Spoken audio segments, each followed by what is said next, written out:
Charlie. All right. In my bed. Making it personal. There we go. Thanks to do this for me, Heather. I really do appreciate it. Of course. No problem. So I want to say how I found you was obviously TikTok is his new biggest thing, but I actually did not see you on TikTok first. I had saw you because I have a habit of, I'm a big stand-up fan, just stand-up of any kind. And I think it was a Gabriel Iglesias clip that I was watching, and it said stuff you may like. And it was up and it said Heather Shaw live, and it said a date or something like that. So I clicked on it. And from the start, I was like, okay, I like her vibe. She has that dark comedy type of feel, which is my favorite. And then you delivered one of the best lines I've heard in a long time. And it literally made me bust out laughing, which was, I was voted most likely to succeed in prostitution, and I was homeschooled. That's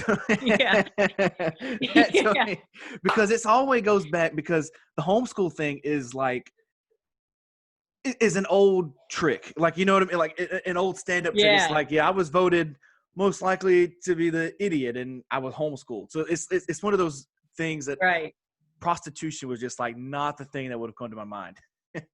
Yeah. That's an oldie one. Yeah, I like that. That's a good joke. I mean, pat myself on the back there, but I like that joke. I haven't used it in a while, so thank you for reminding me of that one. Yeah. So obviously on TikTok you have a good following there. And you are deemed as the air quote daughter of Jim Carrey. Yeah, by my own doing, I think. Yeah. Okay. Well, I kind of wanted to just go ahead. Is there a lag? No, you're good. No, you're good. So can we swear on this, or you don't like swearing? You say whatever you want. Fuck yeah. No, kidding. Yeah. Hell yeah. I started doing it just because I wanted to mess with TikTok and try to get them to think, for a second that I was his kid. I'm not his kid, obviously. I didn't think TikTok would be that dumb, but the world is full of surprises. Well, I guess I was dumb because I kind of thought about it for a second because I was and you had did the Ace Ventura, the Ace Ventura look, and I was like, well, she could. There you go. She could be lying, but this is a damn good lie to go with, because it's like, you know what I mean? It's like someone that says I'm Tom Hanks' kid, and they look just like he did in like Castaway or something like that. Yeah, right. Yeah. I mean, I've heard it my whole life, so I was like, I'm just gonna run with this. Almost every time after a show, somebody will come up to me and say, you know who you remind me of? And I'm like, let me guess, Oprah. But it's always Jim Carrey. Yeah. So I'm used to hearing it, so I just thought I'd just do a bit about it. And it took off a little, so that's really cool. Yeah, and you can always say that someone called you that instead of you deeming yourself as the daughter of Jim Carrey. You can always say, someone told me that one time. Jim Carrey himself told me to say that. I know. People get so mad on TikTok. They're like, you're a lying bitch. When I'm just like, damn, I didn't think people were really going to take that seriously. Some people get very mad that it's a funny bit. And I think I'm just going to run with it until it's just dead. A dead joke run into the ground. Yeah, well, dead jokes are always seen to be the funniest, though, no matter how old they are. Yeah. I love that you're a stand-up comedian fan, stand-up comedy fan. My whole life. It's great. Because my whole life, it started with, and I don't want to make this about me, but just to run down, for me, it started with like the blue collar guys, like Jeff Foxworthy, Bill Engvall, because those, when I was growing up, those were considered clean comedians and who I was allowed to watch. And then, you get older and you're like, there's a show coming on Cinemax or Cinemark or HBO, and it's rated R, and it is a guy named Lavelle Crawford, or it is a guy named Dave Chappelle. We're gonna watch it. Yeah. And I think Kevin Hart was kind of the go-to for me at certain points, just because he was well known to me before I was able, before I was a big stand-up nerd. And then it was him and like Adam Sandler and those guys. Right. Hell yeah. Yeah, those guys are fucking amazing. Chappelle, man, he's fucking amazing. But even Foxworthy, I think, stands up. And I think he does, and it's weird because he's one of the most successful comedians, and it's like his target audience is a bunch of rednecks. Generally Right. speaking, it's just a bunch of rednecks, and it's like those kind of jokes about you might be a redneck if you got a car in your backyard and it's growing weeds. Like growing up where I'm at in Yeah. Mississippi, that's common. That's not uncommon That's here. relatable, right? Yeah, I mean, Yeah. so who I are mean, some? yeah, and No, go I ahead. never came from a redneck family, but even his, you might be a redneck jokes, I still thought were really good and really clever. So I think Foxworthy's probably one of the only redneck comics I really like. And Ron White, I don't know if he doesn't really count though, I don't think, but he's fucking great too. Yeah, I don't know if he counts as redneck. But I was I tended to be more, go ahead. no, I was gonna say that I think, and this is coming off. This is gonna come off kind of prickish when I say it, but it doesn't mean it. But it's like Ron White. I think he wants to be that level of Jeff Foxworthy type of redneck, and so he just added like a cigar and whiskey to the thing to make himself look more. Because I don't think he's out of the four. You're looking at the blue collar people: Jeff Foxworthy, Billy Engvall, Larry the Cable Guy, and Ron White. I'm looking at Ron White as the least funniest in my opinion, but just because his image of how he looks now, just how he projects himself makes him funny to me. Yeah. Yeah, I could never tell if he was redneck or not because he seems a little bit Yeah, less country. But I think he is from the South. I don't really know much about I him. don't know. I find him funny. Larry the Cable Guy, he's just a phony. So I've always kind of been turned off by him because I'm like, oh, that's just a rich You white guy know, that I more did not no. I did not know that for a long time, and then I seen I him don't do think an his name's Larry either. I don't know, but I saw him do an interview, and he was just like, "Hey, I can turn the accent on and off," and it was just like boom, boom, and I was like, "Okay, so yes, it kind of was. You're a phone. You've been lying to me the whole time, but it's like we're Yeah. still gonna laugh at it." It's still funny, yeah. Of course he's funny, but it's also like that guy was probably born in Canada and was like, I'm gonna get a flannel and just go to town. You know? you know. And what's weird to me is Okay. I was watching Larry the Cable Guy's new stand-up special. It's on Netflix, and Larry the Cable Guy has this How different. is it? He does this different way of how he does comedy, and I want to know if you see the same way. Like instead of a comedian getting up there and they're telling these long stories, he just has these punchlines, just boom, boom, boom, one after the other. It makes no sense, and it's kind of like that's genius, but it's also like I bet that's 10 times harder than telling a story that has actually happened and just making it 100%. funnier. You know what I mean? 100%. Yeah. Yeah. My stand up is more like that, more punchy, just set up punchline, set up punchline. Mhm. And to fill a 30-minute set is insanely hard compared to somebody that does 10-minute stories once they could tell 3 stories and be done. So I think being a storyteller comic is not easier, but it's probably smarter for time wise if you were trying to fill an hour. And I chose to go to the path of like, these quick one-liners. I don't like telling stories. I just like doing like punchy things, Mhm. Mhm. I have small boobs, my cup size is lowercase a kind of joke.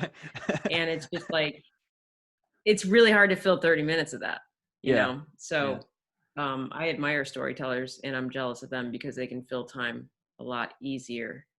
Um, And I think it helps a lot if you come from like a screwed up background, like just people that come up with like Miss Pat or Theo Vaughn, like those people you just know Miss come. Pat? Oh I know Miss man, Pat, man. I love I Miss Pat. love She's you. great. She's fantastic. Have you She's read her like one of book? the greatest minds of the past year. Have I what? Have you read Miss Pat's book? No, isn't it like It's called Rabbit or Rabbit. what's it called? Rabbit, yeah. Yeah, I want to read it. I It's adore her. I want to read it.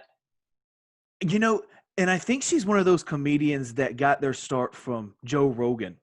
Like Yes, because 100%. because because it was just like, hey, I think you're funny. Come on the show, and it was just like, boom, I'm playing the show, and it was like sold out, and now she's just propelled to Miss Pat. Yeah, and she's on Bert Kreischer show. Burt, Have you seen yeah, that yet? The cabin. that Fucking show the funniest that show episode was was her. hilarious. That So was good, right? well. See, I'm kind of in the middle of which episode was better. Was it the one with Tom Segura and Coco, or was it the That one was with good Miss too. Pat? And it was just like, because Miss Pat's just genuinely funny. You know what I mean? Like Yeah. she doesn't have to try. She is funny.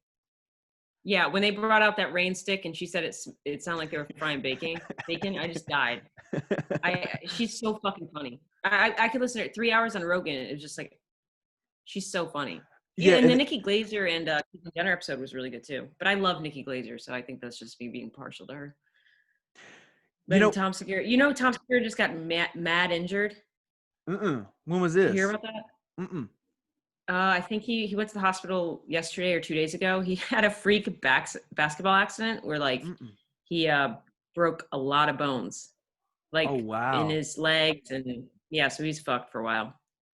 I guess I Well, don't know, something about basketball. It's weird. I don't know how you get that injured in basketball, but he's got all the time in the world to heal right now because we're in this middle of this I stupid know. pandemic. And I say stupid now because it's not stupid, but it's just like you talk about it every day. Everybody hears about it, and it's just like it's stupid at this point. You know what I mean? Yeah, I know. Yeah, no end in sight kind of thing.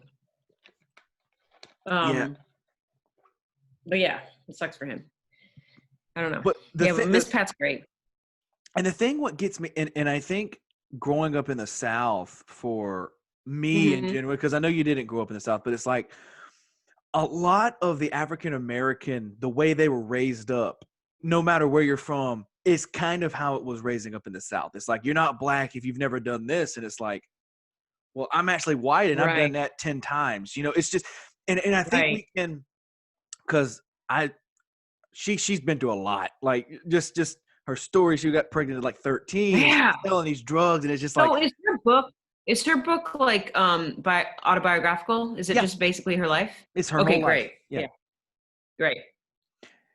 It's but the weird thing about the book is I don't remember what podcast she was telling it on, but she said when she wrote the book company and the publishers were telling her that every name in the book needed to be changed. It was her kids, Really? her husband, everything needed to be changed. And it was just like her life must have been rough if it's that way. Yeah, they're like, hey, look, we can't have those names out there. Yeah. You might get stabbed. That's crazy though. So I'm excited to read it. So tell me, what was it like growing up? Because were you always funny as a kid, or were you the class clown? Yeah, I was Because it's always like, annoying. Yeah, I was the class clown. I was always, looking for a laugh. I still can't take anything seriously, which I think is like a good thing, but also a bad thing, yeah, Yeah, but I was a class clown. I would, make fart noises in class and blame it on the only Asian kid in class. And then he'd get detention. And then I'd be like, I'm funny. Really, probably just obnoxious, but I don't know if that's changed. I think I'm still kind of obnoxious, but also funny. I like being funny. I try. It's really easy to go through life just everything is a joke, yeah. Sometimes it's probably not smart, but No, I enjoy doing that. I understand 100% because it's like my type of humor is I'm sarcastic probably 90% of the time, and it's like you don't know when you're taking me seriously or when I'm joking. Yeah. And I think it ties a knot around the family situation. You know what I mean? Because it's like, I Yeah. can't see how to take you, so I'm not gonna say anything because. Right. Yeah. So what I think that's smart. what is your type of humor? Is it like the dark humor that I saw on some of the stage, or is it just kind of like a hodgepodge such of sorts? Yeah, I like a mix. I mean, when I'm watching, I go from anywhere from like Chappelle being serious and prophetic to, Maria Bamford being absolutely insane and mentally ill to Patton Oswalt being very intelligent with his Yeah. jokes. I like all of it. For me though, I think I tend to be, when I'm telling jokes, more on the goofy side. I try to be like goofy clever. Like that's my Mhm. thing. I'm always trying to do that. I'm never serious. Everything I say on stage, except for like talking about me being gay, is not real. Like all of my jokes are not, a lot of comics get up there and they talk about themselves and like that's how they deal with things. I rarely actually say things that are true, except for being a lesbian. No, is which that is fun because half the time the crowd's like, wait, I thought you were a guy. So, you know, that's fun. But yeah, a lot of my jokes are just completely made up yeah, bullshit but that I is just try that to be goofy with. but is that harder to or are you just so far in your imagination where you're just like, I wish my life was this way instead, you know what I mean? Like because Yeah. everybody that's a comedian has come from a sadness in their life and they're like, that's why I'm doing it, you know? Yeah, and I hear that a lot. It's like I get on stage because I got this fucked up, upbringing, and I just have to like tell the truth and like make it funny. And tragedy and time is comedy. But for me, it's just I don't work that way. When I think of jokes, I honestly come up with the punchline first, and I'm like, I want to do a joke about this as the punchline, and then I build a joke around that. It's never ever rarely stemming from something that's from my actual life. I don't know. I just don't tend to talk about myself on stage a lot other than like being like mistaken for a guy or, being gay.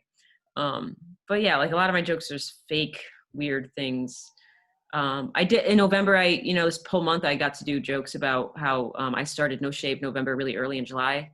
And then that my bush was just so big that you think it did 9/11. That worked. But like, stuff like that. Like I don't have a bush. I Yeah, would never, yeah. but like I just like creating fake out of my imagination, basically, probably. It's more I fun for me. Kevin Hart did the COVID stand-up show on Netflix, and it wasn't as funny as you would think it because it's coming from his house. But my thing is, I wonder what It it's was like in his now. house, right? Yeah. Yeah, it is house, but I wonder if it's like when you go up there, can you go into the microphone and be like, I got COVID, sorry, and that be a joke? I've done that. Yeah. You've done that. You've done that. Yeah. Yeah. I've opened a couple shows with, hi, I have COVID.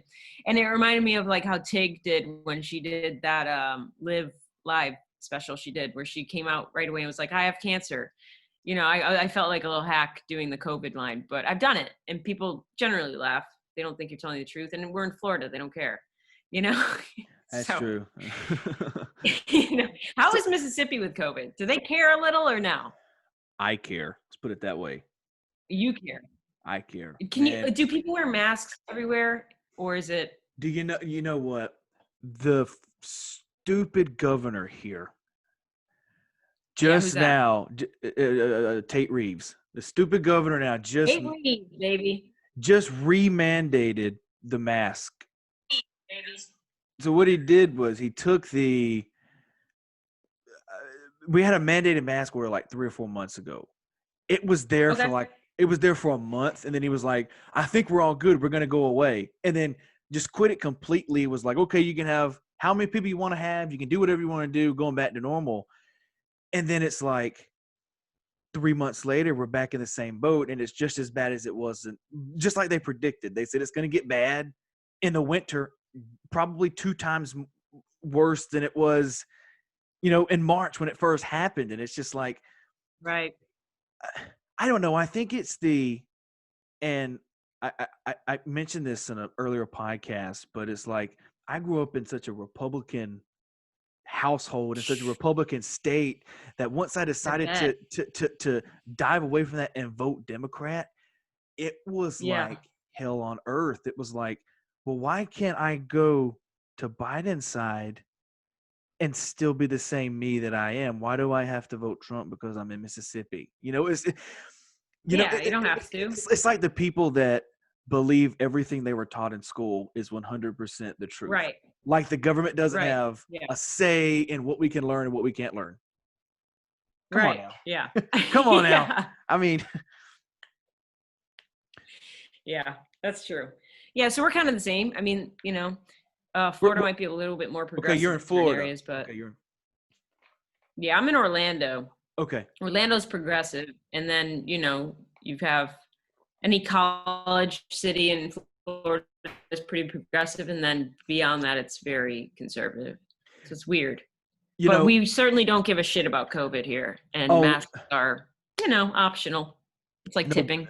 Right. Nobody does here. But what gets me is if it's the law right now to wear a mask and to just practice it. Just, you're not going to complain because they tell you to put your seatbelt on, because you've been taught that for 65, 70 years.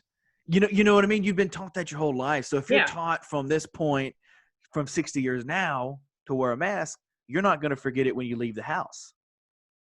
Right. And it's just like, why can't you do it for 4 months and just be done with it? Because I think it was Brazil that had not had any kind of, I mean, they had 0% of any kind of COVID reaction, anything. And they just had a big, like 90,000 people concert because they were able to do that because they locked it down like they were supposed to. And it irritates me so much because it's just like, just listen. And then the people that we're the land of the free, we don't have to do that. Well, you just wait, keep this going, and you're going to see how free you're going to be, because pretty soon we're going to be in tiny bubbles. We're going to have a limit of where we can go, what we can do. It's ridiculous. And I mean, the amount of adults that are complaining about wearing a mask, it's like, I can't stand it. I like wearing a mask, it covers up all of my expressions. I love burping in a mask. That feels good. Oh God. Yeah, it's not my favorite, but I mean, I don't mind wearing a mask. I feel like, it's a fun little costume. It's like Halloween every day. Fuck you. Wear a mask. But you know what? Because there have been times where I've been the only person in the store wearing a mask like I'm supposed to, besides like Isn't it fucking weird? But then I remember, I'm like, Michael Jackson used to do this every day of his life. And it's like, I wonder how weird that was for him. And it's like, I guess I kind of know that. Like, you know what I mean? Stay away from me. I don't want nothing to do with you. Right. Don't touch my hand. I got an elbow. If you have to touch me, I'll elbow you or knuckle you. But it's like, but it's just like, it's fucking weird. It's like, I'm scared to death of this virus. And it's like, people are like, no, it's just the flu. If you remember what they said on the back of a Lysol can, then spray a bunch of Lysol and just shut up about it. Like, let people believe what they want. I know. People that don't believe. It's so weird. It's like people that don't believe in God. You don't hear people busting their chops every single day, or people that are for women's rights. You don't hear them busting their chops every single day. It's just like, let it be. Right. Who cares? Yeah. And it's just, it's the smallest fucking thing to do. It's not like we're asking, no, it's so fucking easy to do. It's just, people want to bitch, I guess. It'd be different if they were like, we need to wrap your whole body in bubble wrap before you come and then come. Now I could see that. I'd be like, well, that's kind of ridiculous, but just wearing something over your mask. I'd fucking do it. Plus everywhere. I'd do it. Be like Jake Gyllenhaal in Bubble Boy. Yeah. Yeah. I can wear that everywhere. Sign me up. I don't know. It's kind of a bummer. I know this is going to sound bad, but I wish more people got seriously sick from it. Maybe people would take it a little bit more seriously. I don't know. It just seems like, depending on your health, it can be a light flu or it can be very, very serious. And it's like, if for a day getting COVID meant like you were going to die, maybe people would take it a little bit more seriously. But I don't know. It's crazy. People are fucking so dumb. I had someone that is very close in the family circle. Well, we hadn't been around them, but they're like an uncle and an aunt, and they had gotten the virus.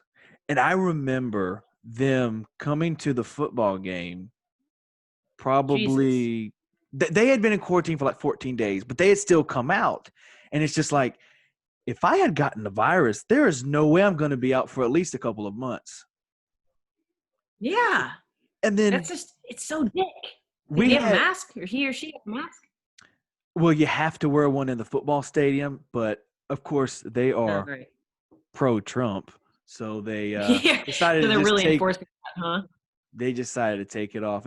And the weird thing for me is Thanksgiving looked really different this year. It was like, okay, we're going to play it safe, because in my family there are some people that are like, we don't want to be around it. And they were the ones that they got it. And right now, if you get it, you're immune to it. As we know right now. Right. They were like, well, we're not going to come to Thanksgiving because we're scared of the virus. And then the night before the Thanksgiving, they were at the casino. Wait a second. So they just don't want to be around their family. 100%. They're just like, just say you don't want to come. Nobody's going to care. Nobody likes you anyways. We don't like you. Yeah, right. Yeah, my parents fucking love COVID because they got to use that as an excuse not to see my grandma this year. They're like, thank God for this disease. Oh my God. We How are bad is your blessed. grandma? We don't have to deal with it. Oh, he's dead. He's fine. He got out before it got crazy. Okay. But yeah, they were like, thank God I don't have to deal with my grandma's bad food. And, you Oh, know, man. my mom was like, I love COVID. It's getting me out of so much shit. Yeah, and it's They're also great people. a good excuse you can use now. It's like, yeah, I put on 20 pounds, stupid COVID. Yeah. You know? Yeah. Isn't it great? It's Yeah, great. I'm fat and depressed and I kind of got an alcohol addiction going, but fuck man, 2020. That's what happens, you know? Yeah. I don't know why I used a southern accent. That could be used for a New Yorker too. Could it though? Because I think they're kind of taking it seriously. They were, yeah, they are. California's fucked too. They're just like, man, California's pissed. They can't go anywhere. I'm like, you're in California, it's fine. You're beautiful. Yeah, but it's going to be for the good though. I mean, if people would look at it and just look at the green light of the red light they're in now, it's just like, in 6 months, you're not going to be worried about this. So but if you keep doing the way you're doing now, you are. You know what I mean? Just. What do we just gonna be perpetually like eating outdoors and social distance and masks unless you're eating, and it's gonna take us so much longer. I feel like to get this thing under. Well, the vaccine's coming out, right? Yeah, Which, but would you do the vaccine? I don't know if I do the first round. I would. Hell no! Give me like the 350th round. Yeah, that's what I'm saying. I would second guess it. I would question myself, like, sure, this is because they were supposed to put it out before the whole election happened, and I knew for a fact I was not getting it then. I was like, there is no way I'm getting it before the election happened, because that would just give them a point to put Trump over or put Biden over. So it was just to get it out. Yeah. But I don't know. I probably won't get the first round of it. I may rate maybe the second round just to see how the people in the first round did, just to be safe. Yeah, I don't know. We'll see. I'll get it in like 5 years. What about? I'll wait. I'm gonna see if my friends turn into zombies or whatever. Yeah. Start losing a limb. I've watched. I don't know. I've watched I Am Legend enough, so I should know how that works. So. Yeah. I've never seen that movie, so I don't get the reference. Okay. I Am Legend. Is that about Jeffrey Epstein? No, that's I don't know what you're talking about. No. Bad joke about pedophiles, man. No. Now about Jeffrey Epstein, do you think that guy hung himself, or do you think he was murdered? He's murdered. If he said he was murdered. Okay. I agree. He definitely didn't kill himself. Well, because if how he killed himself is true, that guy needs a freaking award, because it's like the lights turned off, boom, he was dead, and it was just like, come on, like you can't plan that out well enough. And Ghislaine is not in custody. Everyone's like, just in custody. No, she's not. Man, I don't know. She's actually not in custody. There's no mugshot. There's no story on her. She's not in COVID. Like, what a good setup. She's in fucking Europe somewhere, Dubai. She's fine. Yeah, but I have a feeling she's going to get in trouble or caught sooner or later. I really do. Based on that documentary they did about him. She's too fucking elite. I mean, I guess so, but it's like elite. But they still caught Jeffrey Epstein, though. You know what I mean? They caught him, and it's like they caught Saddam Hussein. So, I don't know. It's just right. That's a picture. I just don't think she's in custody. I think it's an appeasement thing they're doing, to tie up loose ends with the whole Epstein thing. Yeah. And I don't think she would be in the States. They're like, she was arrested in Delaware, whatever. Like, what? No, why would she be hanging out in the United States? Mm-hmm. Now, I want to kind of go like pedophile wrangler. Yeah. I kind of want to go back to comedy real quick, and we'll verge off like we just did now. But I want to know, Yeah. because for me, comedy, you can do different realms of comedy that you can't do in Hollywood. You can't do in music. You can go different. You can break the fourth wall in comedy. Nobody care. And I Right. wonder, what was there a joke for you that you did or that you heard that you were just like, okay, this is kind of getting a little too risque? No, never. I will say, I never liked Louis C.K.'s N-word bit. Um, Okay. Personally, I don't like it, but Yeah. I wouldn't say like he shouldn't say it on stage, or that's not it. I just thought it was kind of, I think it was more shock value bit, which I'm not a big fan of. Like, it's got to be clever enough, and it just wasn't that clever. But I would never say that. I don't ever get offended by jokes. I don't like when people get offended by jokes. Um, and I've never seen a bit. I've seen a lot of weird shit at open mics and shows, get a lot of weird local comics that do weird bits, but I've never once been like, that's risque, or that's, Yeah. I don't believe in that. I'm very much a proponent of like, you know, it's a joke. If you don't like it, that's fine. Don't laugh. But to get offended at a joke when there's so much more real stuff to get offended at in this world, yeah, I don't buy it. So never once have I heard a joke and I've been like, Well, I've been like, that joke is bad. well, I'm going to run something by you then, because I write stand-up jokes, and it's like I was going to get on the stage this year, but Corona happened and it kind of just blew that out of the water. And Yeah. I'm a fan of like Rodney Carrington, Adam Sandler, and those guys that do parodies of songs. And Hmm. I wrote a parody to Eric Clapton's "Wonderful Tonight." Yeah. I wrote a parody to that called "She's a Transgender, All Right." Now, if Yeah.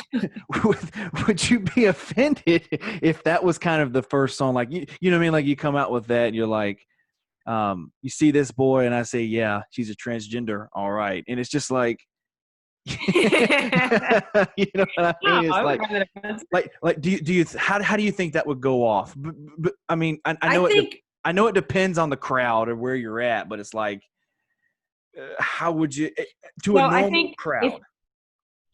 yeah, so the comics in the room are not going to find that offensive. Comics rarely find other jokes offensive. Um, like you said, it depends on the room you're in, the crowd you have. Sure. There's a movement now, even with like millennials and Gen Z and younger people, where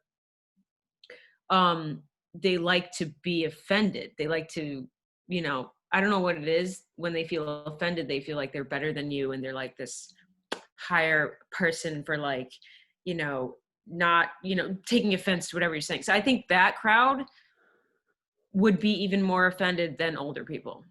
Honestly, I think Sure. older people have a much more sense of humor, especially when it comes to like woke topics like trans people, or gay rights or civil rights, or I Those think type of older audiences would eat that shit up.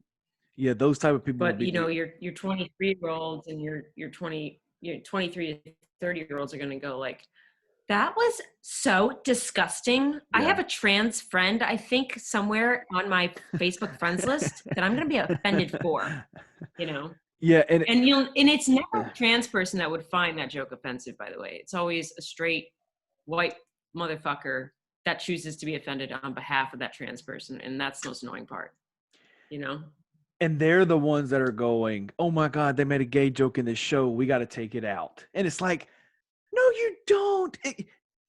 You don't have to get offended over every little thing that happens. Like, there's, Yeah, you're never lighten up. You'll die of yeah, stress if you don't lighten the fuck up. and it's like, It's like that thing with yeah, when the Black Lives Matter movement happened, and all these major animations came out and were like, we're so sorry that this white person was voicing this black character. We're gonna change that. And black people were like, we don't give a fuck. We want yeah, fucking you to stop murdering us in the streets. We don't give a fuck about your yeah, animation and who's voicing it. But it was white people doing that, being like, we did the right thing. We changed the voice actor. It's that kind of shit. yeah. But I could understand why some of the companies would do that though.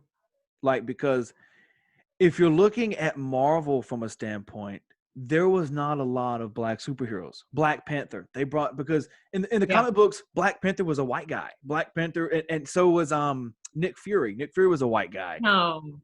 And it was like, Really? yeah, 100%. I'm not a comic nerd. I just know that from people I don't telling me. follow that stuff. You know, and it was just, it was, Okay. yeah, I don't follow it either, but wow. it was just, but I understand where you come from, where it's like, no, black people, I'm not black, but I'm like, if I was black, I wouldn't care about what color Little Mermaid is going to be next year when they come out. I just want you to respect me and not stop thinking because I have a nice car that I stole Right. it. You know what I mean? Right. And it also is good to employ black people in these roles as well. I mean, I get that, but they're, you know, a lot of black people were just like, this doesn't do anything for our movement. This doesn't help us. This is for white people to feel safe and better, you know, being white. But here's what I do understand. It's rough. Yeah. I understand the fact of like The Simpsons. They have I'm not like a coup or something like that. I don't follow the Simpsons that much, but like they have a white guy voicing an Asian guy. I could see where people would come that off as racist. In my honest opinion, I could be like, okay, well, are they making fun of the guy there, or are they just having the good voice? And so it's kind of like a both sides of the paper. Yeah. Yeah. I mean, it's Hank Azaria, and he was doing Apu, which is an Indian guy that owns a gas station. Yeah. And he fucking, you know, it's an iconic voice. And I don't know. I don't think it's a big deal, but, you know, I think he stepped down from doing that voice now. And it's like, everything is getting ruined, you know? I think white people are annoying, but I don't think that's, you know, changing voice characters and changing, you know, firing people and hiring new people. It's just like, all right, whatever. Yeah. I don't think a lot of people really care, you know? Yeah. It's whatever. It's performative a little bit. What comics to you just make you bust out laughing? Because it's going to be a double question, because it's going to be like, well, that's a hard question, but what comics are just like there and they're like automatic? They're going to say something, you know, that's going to be funny no matter what they say. No. Hands down, I've always adored Maria Bamford.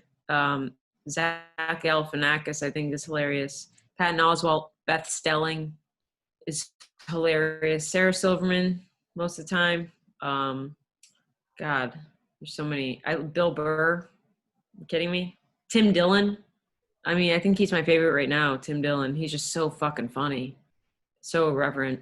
So yeah, that kind of a crowd. Chappelle, always. Yeah. Bill Burr. And then, you know, Paula Poundstone and Carrot Top, naturally. Sure.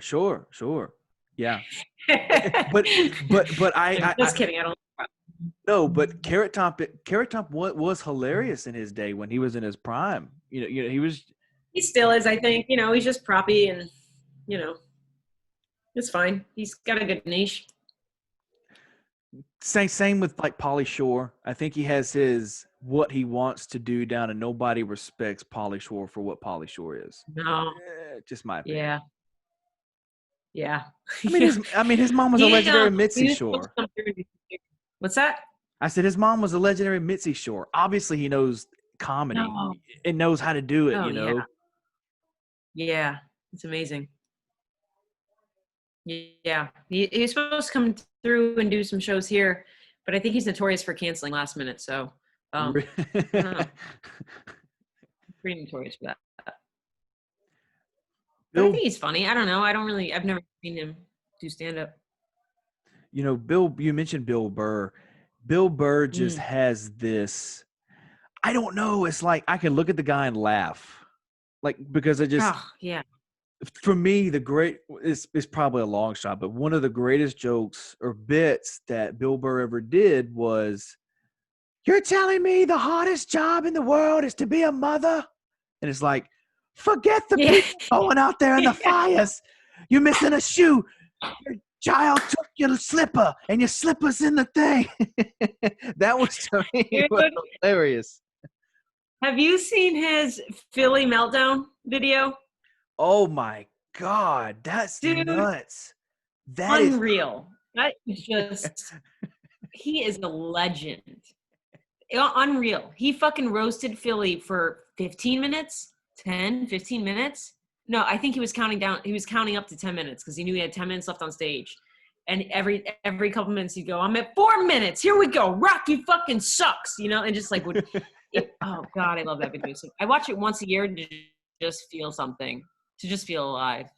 Did you ever hear Bill Burr talk about that? I think he talked about it on Joe Rogan, where he was like, the crowd was terrible the whole night, and then the person that went on before him had told something had happened where the guy before him, they didn't like him, and they were just annoyed and irritated. So when Bill Burr came out, they were just booing and wouldn't stop, and he was just like, "All right, Philly, you got me for 10 minutes. 1 minute. Yes, Here that's we it. go. Yeah. Rocky. Yeah. You effing suck. Yep.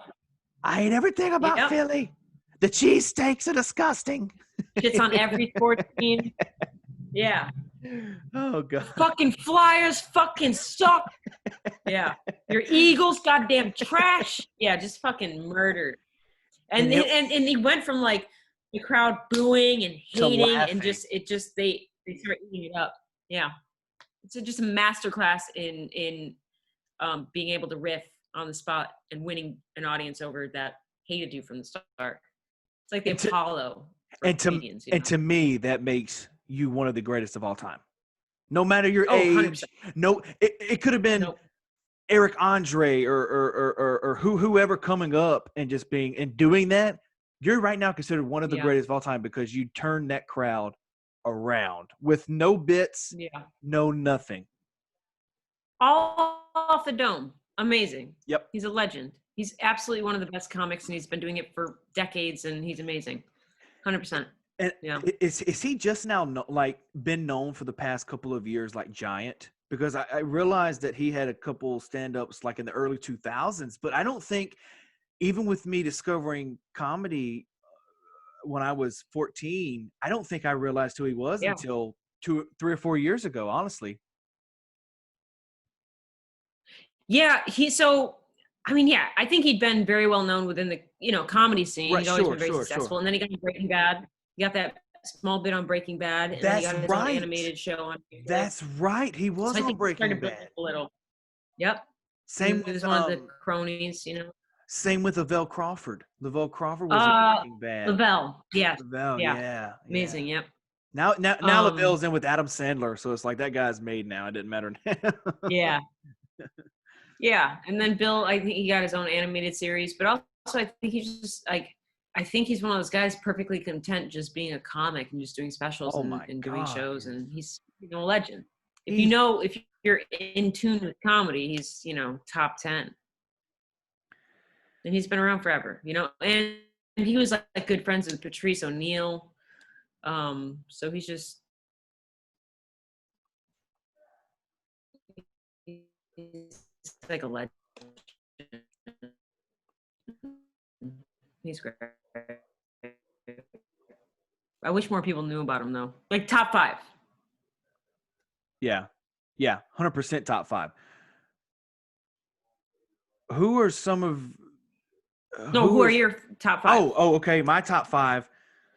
Oh man, you're putting me on a spot here. This isn't. I'm gonna put it in no order because I can't put it in order right now.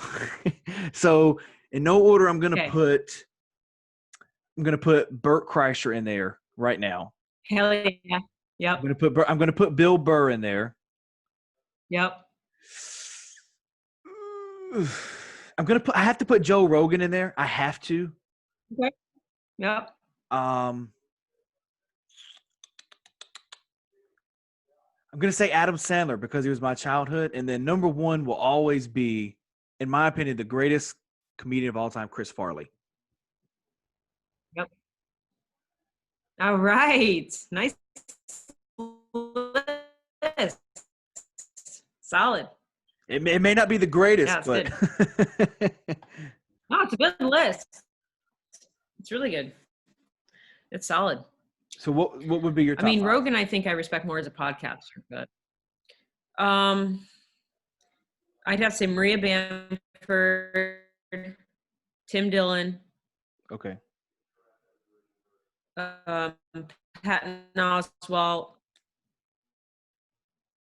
I think is another one. And then like a rotating one, every couple months probably rotates. Right now it's probably Nikki Glaser, but I saved that fifth spot for rotations, Yeah. Now comes the part. Bill Hicks was great.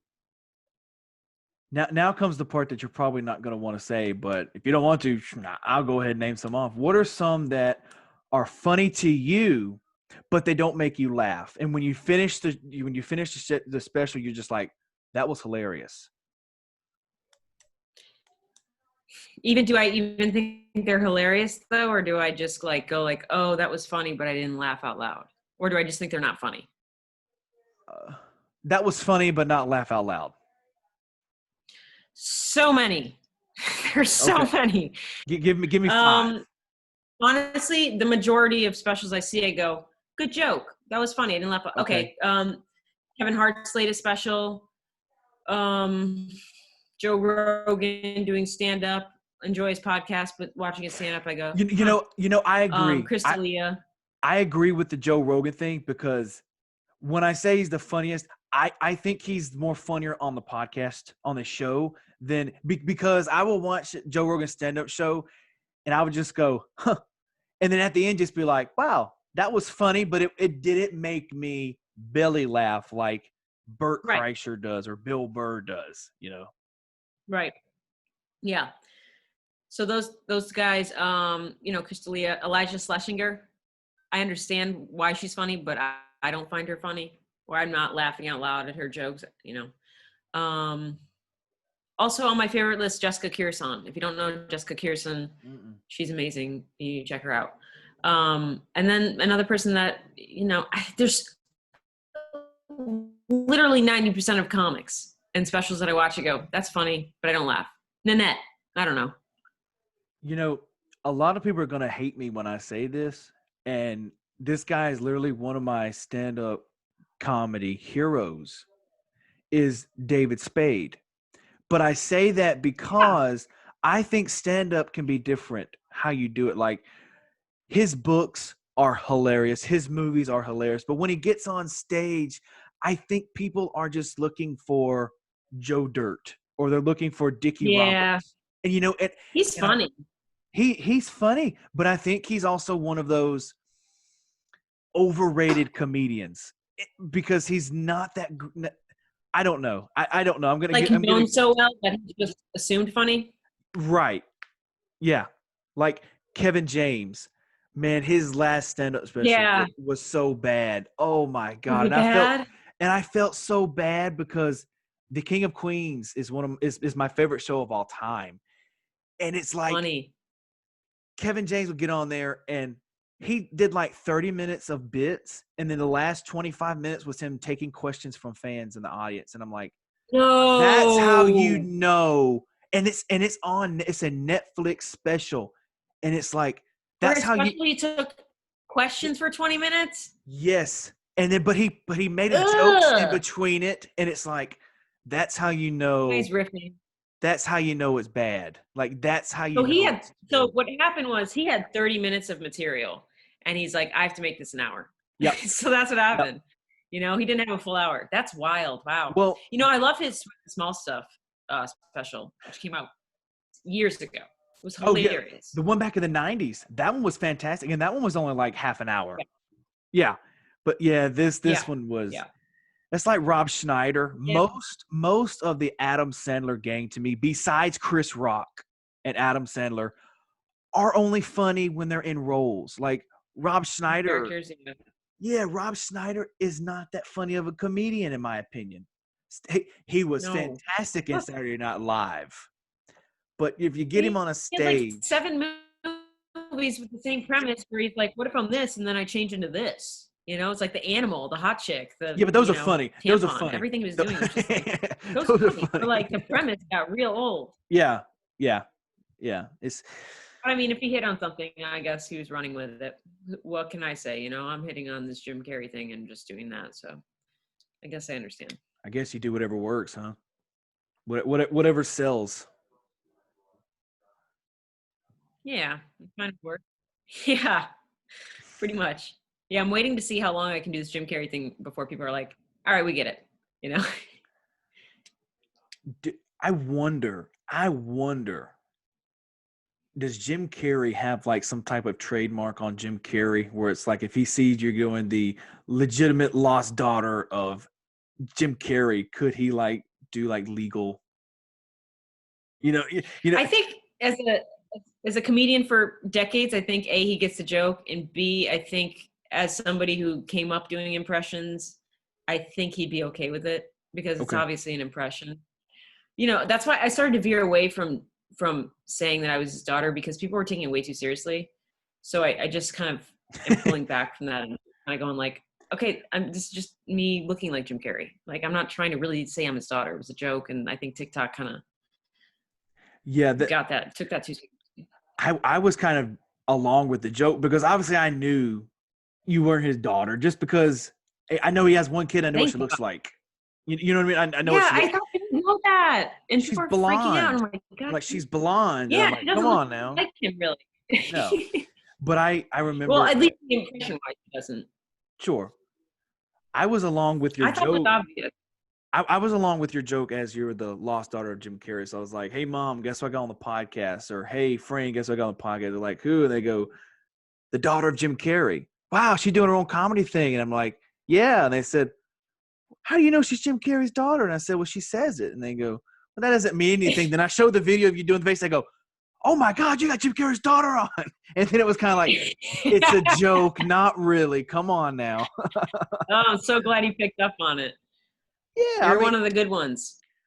Look, I understand how comedy works. I may not be a strictly comedian, but I know the ins and outs of how it works, Yeah.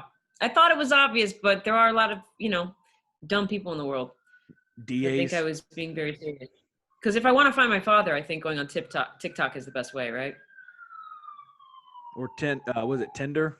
Where you swipe right or something like that? Yeah. Waiting to be my dad on Tinder. I heard you do that joke too, so that's why I brought that back in.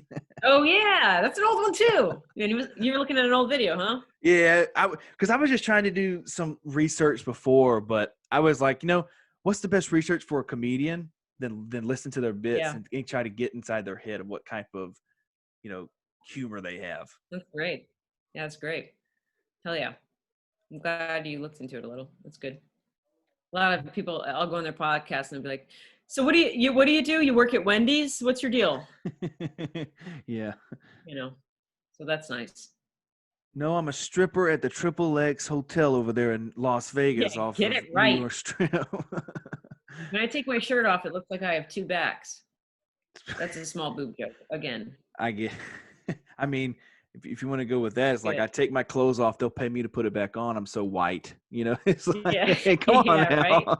Right? Tomorrow I'm bringing buttons down the pants, $1 a button. Let's go. Yeah. Yep. You don't want to see the vagina. You better pay up, buddy. What was it like opening up for Fortune Feimster? Because oh man, you do your research. She is it was phenomenal. Amazing.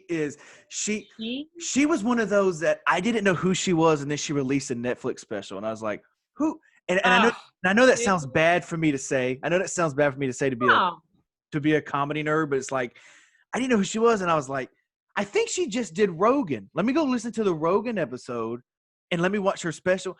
And the special where her mom made her wear the bathing suit in the pool was the most funniest joke I'd heard in a long time. Dude. And, when I opened for her, she was running that hour. I think she just either shot the special or was going to shoot the special. She was doing all those jokes because the special hadn't come out yet. She was so fucking nice. She was so funny. She was just the nicest person. And with most comics, I've opened for some big names like Fortune Feimster. They've all been nice. I've never met a comedian who was a dick, which I think is like the majority of comedians are super fucking nice, which I going into comedy, I would not have guessed that. for some reason, but I want to interrupt you real quick because it's like, how do you know? Like, it'd be like if I was to meet Bob Saget and he was a dick to me. It's like, well, hang on. Is he trying to be funny and coming off as a dick, or is he really a jerk? You know what I mean? So it kind of be like, I don't know where the ball lands. I don't know if it's going to go all net or it's going to go you would around be the able rim. to tell. You'd be able to tell. I mean, I've heard horror stories from a lot of people have said, a lot of my comic friends have said that Aries Spears, which I don't know if you know who that is. He was on Mad TV. I don't. He's a stand-up comic. He's apparently a huge dick. Yeah, he's Really? apparently a huge dick. And I think that's the only comic I've heard other comics say was a huge dick. And you can tell. You can just tell when somebody's a dick to you. They think they're better than you. They don't have a conversation with you in the green room. They don't make eye contact, shit like that. That rarely happens, but I guess Aries Spears is a huge fucking dick. And, but beyond that, literally, that's the only comic I've ever heard anything bad about. But I wonder if it's like, I wonder if it, because I look at stand up because I'm a music nerd, also a movie nerd, and like a stand up nerd. So like, I know a lot of rock stars and just singers in general can be really bad pricks. And I want, they seem more dickish. And I've heard the same thing about comedians. Like, they're like, oh, they're not dicks at all. They're like the most genuine. And I wonder if it's because they have been there where they've bombed and people have booed them. Because if you look at different artists, like, sure, you have played for shows for 4 different people, but it's like you're playing music. Someone's going to like something. At the end of the song, someone's going to do this. Exactly. If your joke sucks, you're going to hear nothing. You're going to hear nothing. And that's absolutely what it is. And I never thought about that like that. That's what it is. We're constantly feel like we could be rejected at any minute. And there's a lot of ego in comedy, but there's not a lot of that kind of ego. I think it's more internal. But that's 100% it. That's a really good point. We're constantly on the verge of bombing. We're constantly, at any minute we could fucking bomb, even the funniest bomb. So I think that's what it is. And I think there's just a camaraderie in comedy. You come up from the bottom, and a lot of people work years and work the shittiest gigs. I think even more so than certain bands and stuff or certain artists. I mean, the shittiest gigs, and yeah, I think there's some camaraderie, and like when you're, maybe comics are dicks to audience members, but when you're around other comics, you understand each other's life and what you've been through with comedy and what it's like. So I think there's not a lot of dickishness, or it's just more like a community, which feels great. Well, sometimes, and I think a lot of people get this wrong, just because you're at a show, a stand-up show is it's not like a concert. Mm-hmm. You can't yell in the middle of a bit because that ruins the bit. It ruins, you know what I mean? Like, it's like that's why a lot of people are like, hey, shut up. And they're sitting there ribbing on them because it's just like, now they're going to forget what just happened because they're focused on who just said that, and they're turning around looking like, who is this idiot talking in the middle of a stand-up show? It's just, yeah. It's the fucking worst. I mean, you can run with it and you can get more laughs out of somebody being an asshole, but there are times like I did a joke on stage for a while that was an impression of what I called the forgetful cop. And the punchline would be, this guy would just be waiting around, and then he'd go, do you know why I pulled you over?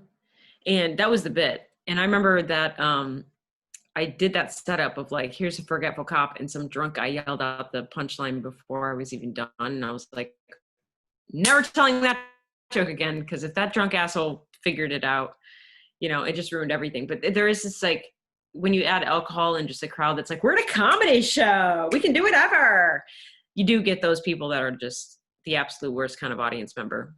Yeah. And you either deal with them, or some people go nice and try to get them on their side, and then some people go roast and are mean to them to try to shut them the fuck up. So, there's pros and cons to both angles of doing that. I was at a show one time and this guy, Chris Rock. Go ahead and say it, Chris Rock, because you're gonna realize if you've seen the joke, it was Chris Rock. He was at Mississippi, and Yeah. let me tell you what happened. He was filming. Well, he wasn't filming, but he was doing the hour for his show he was going to be filming. Okay. And he had made a Yeah. Mississippi joke in Mississippi. And it was kind of like, I showed up in Mississippi and there are all these hillbillies and rednecks just looking at me like this. That got jokes. But then he goes on to say, this is the worst state. M-I, crooked letter, I-T-A-K-E. And it was like, oh my God. Like, dude. And of course, I'm going to laugh because I know it's not serious. I know it's a joke. Yeah. But it's like, that's like when Tom Segura did that Hurricane Katrina joke.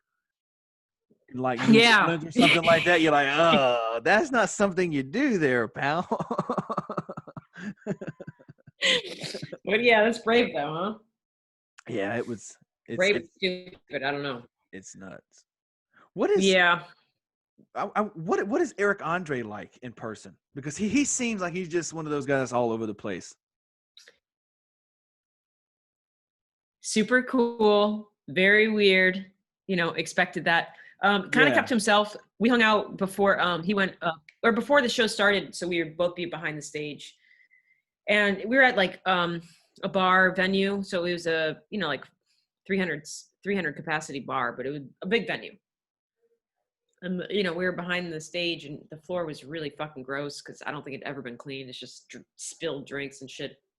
And I remember I was waiting to go on and he came up and I didn't even see him. And I looked down and he's just laying on the ground, just lounging on the ground like this, just all like in the nastiest, you know, floor of a bar.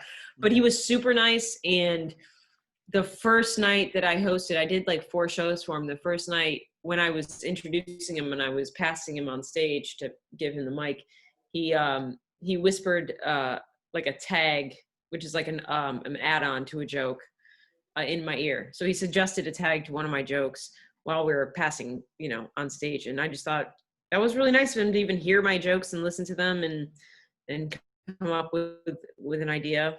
He was super sweet. And those were the best shows ever. I think those are the most fun I had. Just his audience, his fans are like so fun. They'll go there with you on weird fucking jokes as you can imagine, or dark jokes. You know, I think his fans were like the best to perform with or perform for. I think so good, amazing. I'm working on this joke now, and I want to know how you think it would work out. And if somebody wants to steal it, then that means I'm funny enough for them to steal it. Let it go. Hell yeah! And it's like, hell yeah, I'm gonna steal it. Okay. At one, well, I don't know if you could because you got a dick. Okay. Yeah. There you go. Yeah. And all right, go ahead. So I was having some, as I know now, gallbladder trouble. I didn't know what it was at the time, and they were like, you know, it could be whatever. So we're gonna have to check your testicles. We're gonna feel because you could have a tumor, you could have something. We don't know what it's caused by. So the doctor's there, the nurses leave. It's just me and the doctor there. Doctor says, "Drop your pants." I drop my pants, and he has my balls in his hand. And he's sitting there, and I just look up, and he goes, "You don't have to look up." And I look down, and we lock eyes. It's just this weird, The Office vibe of, oh my God, I can't look away because if I look away, it's going to be weird. He notices that we're looking at each other, and then he goes, "Okay, yeah, he's your Pam now." He goes, "All right, we're all set." So I pull my pants up, and turned out he was like, "Nope, everything was fine." I go to leave, and they go, nurse says, hang on a second, Dylan. Hang on a second, Dylan. The doctor wanted me to give you something. And it was a note, and it said, if you ever want your balls fondled professionally or personally, give me a call. And I'm like, that motherfucker. I'm seeing him again tomorrow night, by the way. So, oh, good. So that's a good one. So it's like I like the office reference. I think that's great. And you know, and I wonder, have you ever had someone come up to you, and I think you just said Eric Andre, but anyone other that just come up and you're like, look, that joke was funny, but if you did it this way, maybe it would be a little bit funnier. Yeah, that happens all the time with comics. Comics love to give advice. Sometimes it's really good, and sometimes it's unsolicited and not needed. The worst time it's ever to me is I was just doing a regular open mic here in Orlando, probably 1 year in, probably 3 months in to doing comedy. And I said the word vagina on stage in one of my bits, and I got off, and this really fucking annoying comic named Mark Viola, and I will name him because he's so annoying. He came up to me, he's like, hey, good stuff. And he's very smug for no reason. He's not very funny. And he's like, good stuff. And I go, thanks. And he goes, but you shouldn't say vagina on stage. It's off-putting.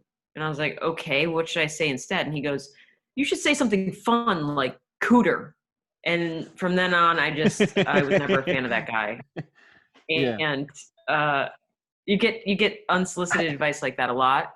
Yeah. But if you want good advice, you go to the people that you respect that are funny and you say, hey, I'm working on this thing. Help me out.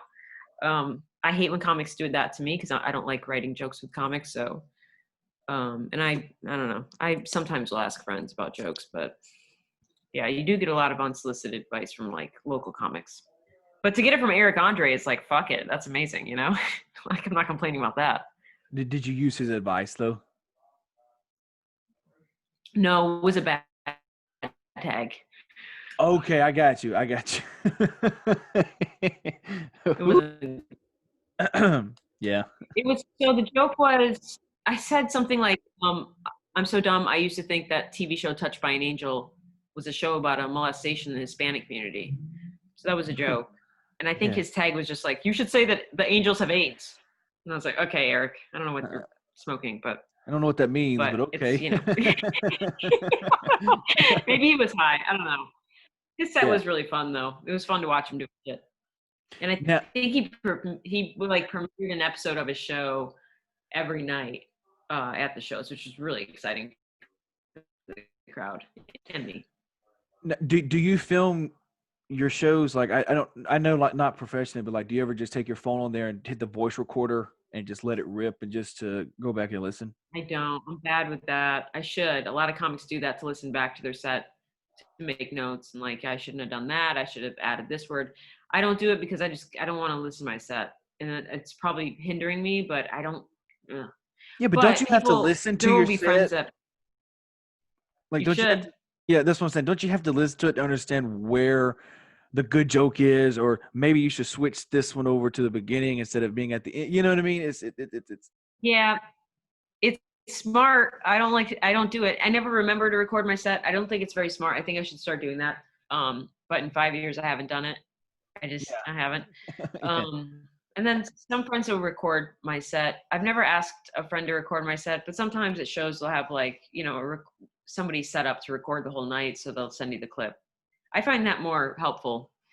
But I have recorded my set sometimes, and my biggest note is to slow the fuck down. Sometimes I'm fast with it. I think I could benefit a lot from recording my set audio-wise, and I just don't. Mm-hmm. So that's probably something I need to work on. I can remember times where. Thanks for reminding me. No, you're good. I hope it hurt. I really did hope it hurt. You put a dagger on you so you could realize it.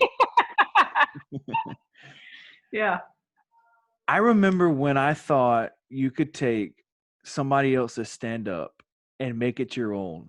Like it'd be like, hey, look at this new joke I wrote, and you're like, yeah. And then it was like Chris Rock's joke, and they're like, that's hilarious, and they hear it on Chris Rock, and they're like, that was Chris Rock's joke.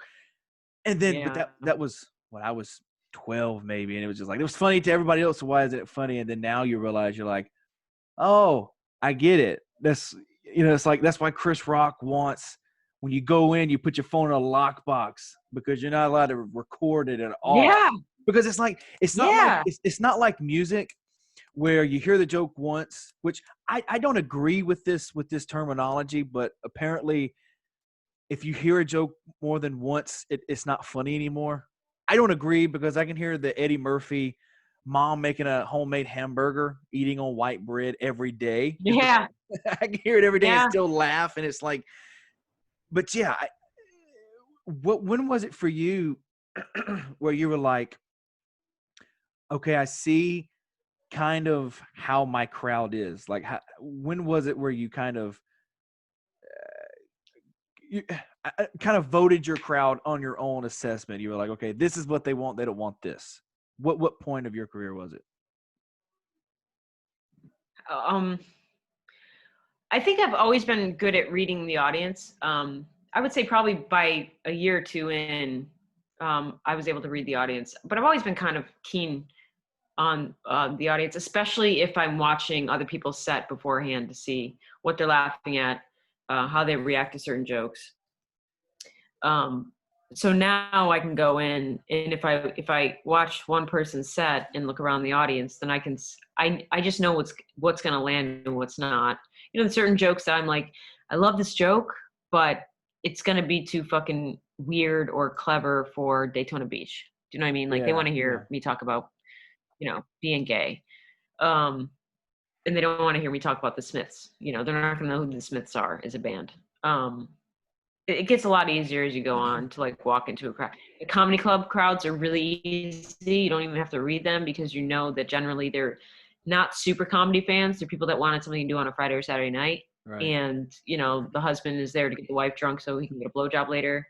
So, you know, it's just like easy comedy, but, you know, still kind of dirty, still kind of, you know, get her going. Yeah, but I think I've always been kind of good at picking up on what the audience wants. I think it's really dumb of a comic to write a set before they go into a venue and to just do that set. Because there's just, unless their jokes are just universally good, you know. Preacher Lawson, who's from Orlando, he could go into any fucking venue with the same set and kill. And murder. He could murder everyone there. Murder. Every single person. I mean, I've seen him go up at mics. I would host an open mic at a coffee shop, and without doubt, every Friday he'd come out. And I mean, he would fucking kill. Just doing 5 minutes, he would just fucking kill. And it was so fun and so exciting to see. So someone like him, he can take the same set and go anywhere. Doesn't matter where. A bar in Daytona, a gay club in fucking Kansas, you know, a rehab center in Oregon. He's going to fucking murder the same set. But a lot of comics, you need to kind of adjust. Yeah. So. What is it for you? Like, why is comedy your drug? What is it? It's just, it's hearing laughter. It's making people laugh. Just, performing and saying words that I wrote and just having, you know, that's my love language is laughter. Like if I can hear if somebody laughs, then I'm good. Like that's all I care about. You know, if it came down to like being the most gorgeous person in the world or the funniest, I would choose funniest hands down every time. Like I just innately that I've always wanted to make people laugh. I've just always wanted to, when I hear somebody laugh, I'm just like, boom, I did it. I killed, you know, that's all I care about. Yeah. I guess you can kind of compare it to either someone that wrote a movie and it became the biggest blockbuster of all time, or someone that wrote a New York Times bestseller. They're like, wow, they're actually enjoying the stuff that I wrote myself. Yeah. You know, it's just like that connection. Yeah. That high of, I may not be proud of myself in certain areas, but I know I'm proud of myself here because it's brought people laughter and it's got them away from the beatings that they're getting at home, the lashings, the whatever they're doing, the depression, the anxiety. You know, it's that feeling of, okay, this is yeah. I'm just like, I just want you to laugh at my queefs jokes. Yeah, it's just so important. You know, it's so silly. I don't mean to make it very serious, but it's like the most fun. And it gives a lot of people confidence, you know, like before comedy, I didn't have like this kind of community that you know, you gain an automatic community when you become a comic. And there's just a camaraderie and you gain a lot of confidence knowing like I can go on stage in front of 300 people and make them laugh. And that's like a huge thing. Yeah. You know, that I think a lot of people couldn't do. So it kind of gives you this like, oh, cool. Okay. This is my purpose. What is, in your opinion, and the last couple of questions here, and we'll go ahead and shut it down. Cool. What is your favorite joke that you've ever heard of all time? Not of your own, just of someone else's. That you were just like, okay, that is absolutely brilliant. They could not do it any other way. God damn it. I mean, the majority of Maria Bamford stuff is brilliant. I think the best jokes I've heard are from Zach Galifianakis, just because I'm a huge fan of like Mitch Hedberg. I'm a huge fan of like one-liners. Mm-hmm. Like Zach Galifianakis, he does a joke where he says, "I wonder what age you tell a highway it was adopted." I think it's when they start hanging out with Kiwanis Club. It's just shit like that I'm just like, that's just it's just so funny. It's so brilliant and just so smart. I really like clever jokes, and I'm really a fan of like, Mitch Hedberg. I wonder if you ever see a forklift ever just carrying forks, stuff like that. It's just like, it's so simple, and yet I didn't think of it. A good joke to me is when I hear it and go, "What the fuck? Why didn't I think of that?" When I react to a joke like that, I'm like, "That's a good fucking joke," because I'm pissed I didn't think about it. The most simple, to me, the most simple ones and the ones that just come to you are the funniest. Like the long thought out ones are the one that are kind of dull. Like, Yeah. it's just like what if you saw a forklift carrying forks? That's funny because it's like, well, what if I did see forklifts carrying So forks? easy. Yeah. It's like, oh, okay then. It's just it's the thing that I love. That's what I love about comedy. That's what I love the most about comedy is the fact that it'll make you think, and you're like, maybe Larry the Cable Guy can Yeah. poop through a screen door, and it's like, and not touch a net, and you're like, what? And it makes you think. You're like, wow. Yeah. Yeah. Yeah. Do you Stuff like do that I love. interviews often? Like, have you done a lot or a few? Not lately. No. When I was doing comedy more consistently, yeah, there'd be a lot more podcasts, but lately it's just fallen off since March. We're just getting back and doing shows and open mics, and it's still very weird and not the same, but it's just to get up on stage and, work the muscle memory of like being on stage and delivering jokes. But yeah, not a lot of interviews or podcasts right now. You're the first one, so thank you so much. What were they asking you? What were the things that you knew they were going to go into? And they're like, you're going into the podcast interview and they're going to ask you this question. What was that question? They'd always say, "Do lesbians scissor?" Oh no. Follow up. Are you a boy or a girl? Okay. Who are your influences? Do you ever get nervous? Well, that's a stupid question to ask. Do you ever get nervous? That's a dumb question to ask because it's like, if they're professional interviewers, and I'm not, by the way, but I've interviewed a lot of known. You're good. I know a lot of known people, and it's like, yeah, you get nervous. If you don't get nervous, you're in the wrong business. Right. Like, you're nervous for the right reasons because you're doing something right and you're nervous about it, because it matters. Right. That was a dumb question to ask on their part, but anyways, it's their show, not mine. I guess they can ask what they want. Yeah. Right. Yeah. It's what do you want to do with comedy, or which I hate. Make people laugh. Yeah. I'm hoping to just fucking sell out. Want to get a sitcom with a laugh track, corny shit. Do you really want to get a sitcom? Fuck no. Okay, I was like, that hasn't worked would be well. Like yeah, no, fuck no. I mean, Seinfeld, and that's it. Yeah. I'm not even I'm not really a Seinfeld fan, honestly. No. I think his comedy is dry, and it's just not my type of comedy. Like, what about not Curb either? Not really. No, not really. It's just like Jerry. He's like, peanut butter. Is it a peanut or is it butter? Like, come on now, that's dry, and I can't stand it. It's like, oh man. Yeah, I know that. Yeah. Drew Carey has gotten that way. I know some of his stuff is. Drew Carey used to be effing hilarious. Now his stuff's kind of turned drier to the. Well, he got skinny and now he's not funny. Do you know some people do think that? Like people like they're like, if I cut my hair now, I'm not going to be funny at all. Like Theo Vaughn was talking about that in one of his podcasts where he cut his mullet. He cut his mullet for that Netflix special, Oh yeah. and like 30 Yeah. people showed up for his Netflix special.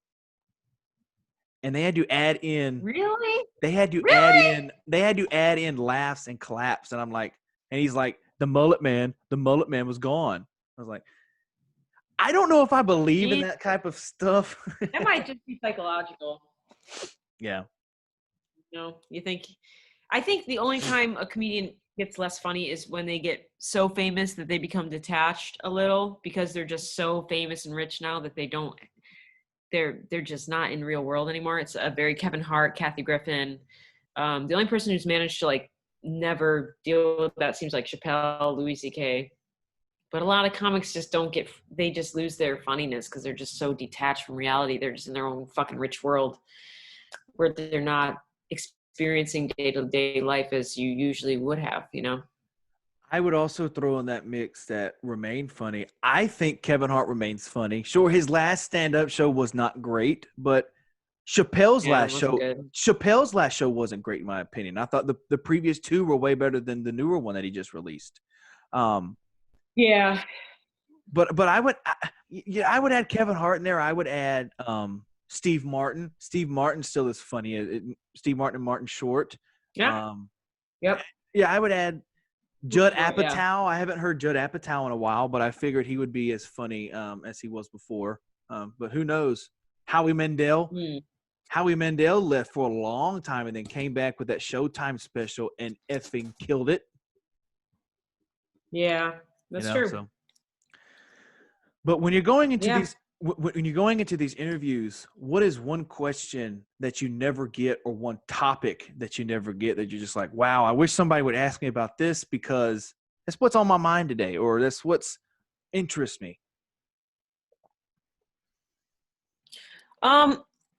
Probably like, God, I don't know. That's a good question. That's a good question in itself. I don't know. Maybe like, what's the worst you've ever seen somebody bomb? Like a fun question, like a talk shit question. Those are kind of my favorite.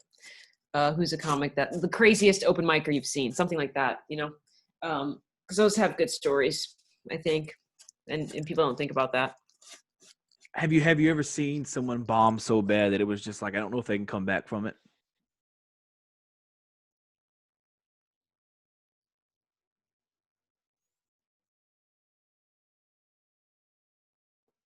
Yeah. Oh, yes, 100%. Who I was used to that? host an open mic for like walking in. You see crazy shit. Oh wow, really? Okay. So what's it like being the host of open mic? Like I imagine it's like you got a bunch of It's drugs and you got a bunch of party.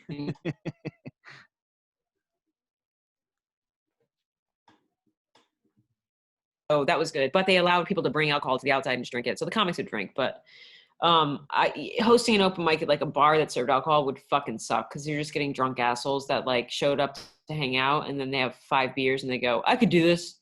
And then they just get up on stage and start talking about how their mom raped them or something, and it gets real weird.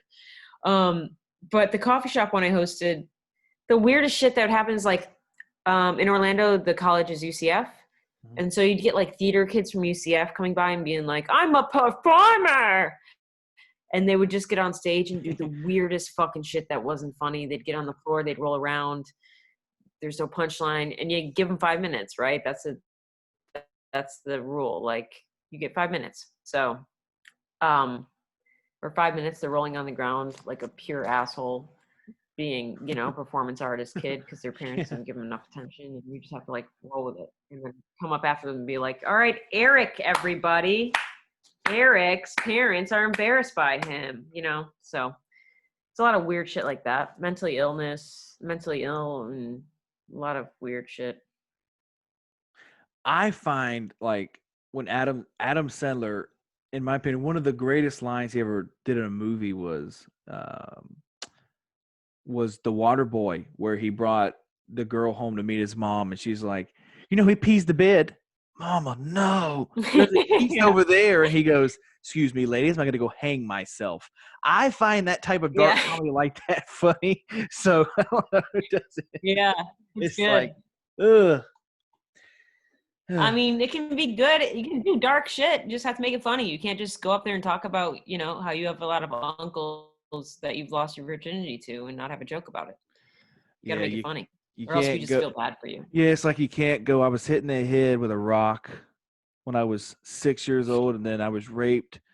And man, it was very Yeah. dramatic. This is not a movie. Yeah. This is stand-up We're not your comedy. therapist. Yeah. Yeah. Yeah. People confuse the Uh, audience for therapy a lot. And it's like, oof. but to a lot of people, that is And then there's therapy. delusional comics that bomb and don't know that they bombed. And you have to deal with that too. When they get off stage, they bombed and they'll go, whoo, that felt good. I feel great. The audience loved Wow. me. And you're like, There's really dude, you are there's delusional. really people that stupid. Like, and I'm saying that I've never done it, but I think I can tell when Yeah, somebody bombs if nobody ever laughs, or they boo you, or they throw popcorn that's at all you. I need. You Yeah. know what I mean? It's like, Did they laugh? You know, people get up there for 5 minutes and talk and have no laughs and then get off stage and be like, hell yeah, I killed. And you're just like, no, you holy didn't. shit, you need medication. Yeah, you killed my spirit. You killed, you know, the vibe in this room. You killed that old Yeah. 86-year-old man over there of boredom. I mean, my God. Yeah. He's done. He checked out. Yeah. Of Well, look, Heather, I appreciate you coming on here. I really do. Thankful for your time. Um, course. go ahead and give out Of course. whatever you got to promote, or anything you want to put on your Instagram, upcoming shows, whatever. Go ahead and put all that out there. Take as much time Yeah. as you No, it'll be quick. So you can just follow me on Instagram and TikTok. It's at Heather Shaw. It's Heather Shaw with 4 W's at the end. SHAWWWW. That's it. Just follow me there and enjoy the content. I post a lot of weird shit, especially to my stories and TikTok. So enjoy.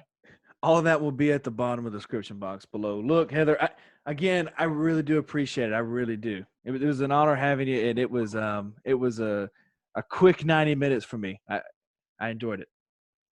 Hell yeah. I enjoy talking to you. Thank you so much for having me on, man. I appreciate it.